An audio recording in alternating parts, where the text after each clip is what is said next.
If you are serious about maximizing your earnings with Uber Eats in 2025, knowing the best times to drive can make all the difference. The sweet spots are typically during peak meal times, lunch from 11 a.m. to 2 p.m., and dinner from 5 p.m. to 9 p.m. These are the windows when demand spikes and you're more likely to stack orders back to back with minimal downtime. That means more deliveries in less time and better payouts. Weekends are even better. Friday nights through Sunday evenings are loaded with consistent orders. People are eating out or ordering in more often, especially when they're relaxing at home or hosting guests.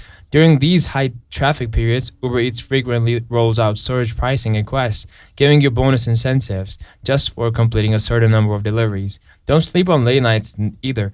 If you're in a city with a busy nightlife or lots of college students, post 10 p.m. shifts can be surprisingly profitable. Junk cravings and late night munchies fuel a way for orders that many drivers skip out on, meaning less competition for you. Try to avoid slow hours like 2 p.m. to 4:30 p.m. or early mornings unless you're chasing quests or have specific time zones with regular demand. Use the Uber Eats app's heat map to track busy areas in real time and always stay close to restaurants known for quick prep times and high ratings. Want to consistently earn more and drive smarter? Like this video, subscribe to the channel, and drop a comment with your best tips or questions. I'll reply to as many as I can.